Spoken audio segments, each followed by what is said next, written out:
Hello everyone and welcome back to the Student Talk vlog. So today we'll be talking about time management. Okay, let me ask this question. How well do you manage your time? Okay, yeah, I know. I mean, time management is it's quite a tricky thing, because, well, for me personally, I feel like there isn't enough hours in a day for me to do everything that I need to do. But with the time management strategies that I've discovered, or that I've been exposed to, they help us to, see where we are spending our time, where we may be wasting our time, and whether we actually use our time effectively. So in this video, I'm going to just focus on the life of a student. Ideally a student that doesn't have much responsibilities, no children, no full-time job, but of course you can adjust whatever I share based on your personal life. And please note, disclaimer once again, as I mentioned on the previous video, I do not claim to be a professional advisor for this topic. Okay, I'm just sharing my experience, sharing what I've been exposed to, and sharing what I found useful. And of course, I mean, you can share your experiences as well pertaining to the topic. You can share how you use your time effectively and what works for you. All right, so let's get started on the topic. Right, so when I was in varsity, there were two programs I remember that I went to. One is called the Work Readiness Skills Program, and the other one was called the Exam Preparation Program. And both of them covered the topic of time management. Now, with the first program, we were introduced to something called a weekly planner, and it's basically where you just plan out your week in a sense. So you can use like paper and exam paper or whatever paper that you have, like paper, and you would draw out your week, right, from Monday up to the weekend, and you would have your times, like for instance, depending on what time you start on your day. So let's say 8 o'clock, that's when you would have bath, showered, everything, and then up to 10 or 11 whenever you decide to sleep, right? Just for you to be able to see how much hours you have in a week, how much hours you have per day, or that you choose to have per day, but just to have that planner or that plan for the week, for you to be able to start now putting in the things that you spend your time on. Now, with the second program, the exam preparation program, obviously the focus now was on helping us to use our time effectively, to manage our time well, because we were preparing for exams, right? But of course, time management is something that can be, utilized, can be planned. It doesn't matter if it's for exams, but I think it's something that's important for us to actually implement on a weekly basis or for our lives, because essentially the whole point of planning your time, or the whole purpose of time management, is to make sure that we use our time effectively, and to make sure that we at least do the most of what we need to do, right? Just get things done, right? Now, with the exam preparation program, what was shared there was, okay, now we have this weekly planner, right? And then we needed to now determine how many hours do we actually have, and how many hours do we actually need to prepare for exams, right? Now, with the weekly planner, we had to first make sure that we fill it in with our commitments, with the most important things that we need to attend to, right? So as a student, you would slot in your lecture times, your tutorials.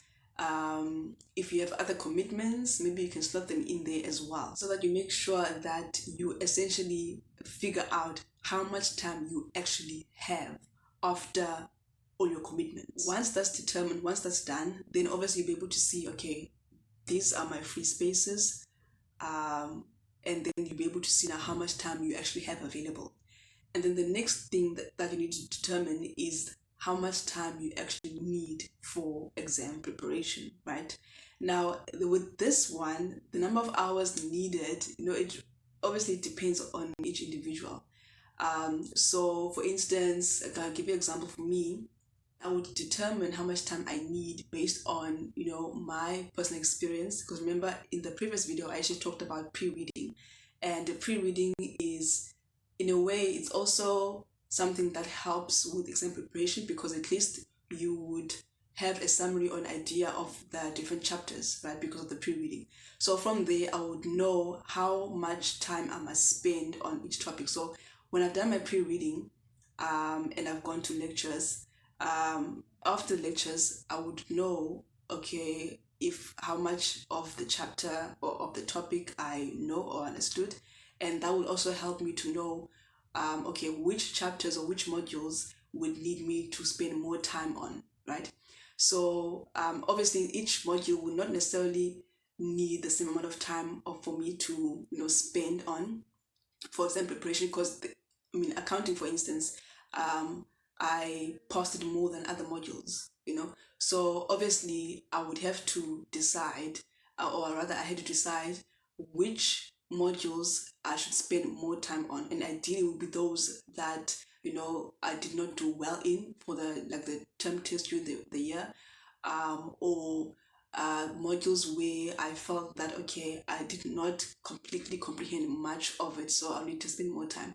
So that's how I will determine how much time I actually need for each module for my exam preparation. So then I'll just estimate how much time I'll need um, for questions, for going through the theory, and then yeah, I'll just make those up, and then I'll decide that once I have the full amount of hours that I'll need for exam preparation, I then have to compare to how much time I have available, right? Because remember earlier on, we had to determine how much time we have available after we've put in, the slots for our different commitments. So if the amount of hours that you need is actually more than the amount of time that you have available, then that obviously means you must make some changes, either on the time that you have available or the time that you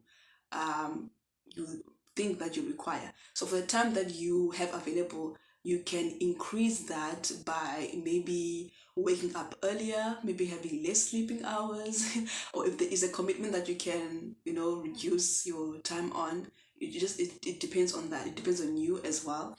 But for the time that you might need, I mean, it might be that you've overstated the amount, so you might need to reduce it. But it's a matter of us being realistic. But at the same time, you also need to understand that it doesn't have to be the exact amount, it doesn't have to be the exact number of hours. It's just for you to be able to see how you can spend your time effectively. At least once you have number of hours that you might need, and you see how many hours that you actually have, it's a way for you to be able to juggle around and use the time that you have. And it's actually very good to plan. The thing with planning is it gives you focus, it gives you direction. The whole purpose of this whole planning and time management strategy is just for you to not be so overwhelmed by the idea that you have too much to study.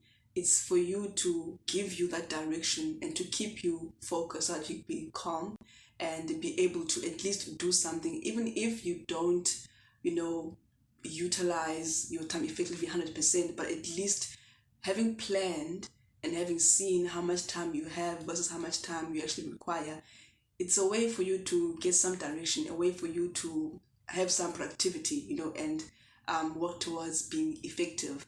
And of course, with time management or with a planner, you can always adjust it. Every week you can do adjustments. You just reflect. So every week you can just reflect. Okay, this is how much time I spent, and you can reflect on that as well as to whether it was effective and see where you can make changes.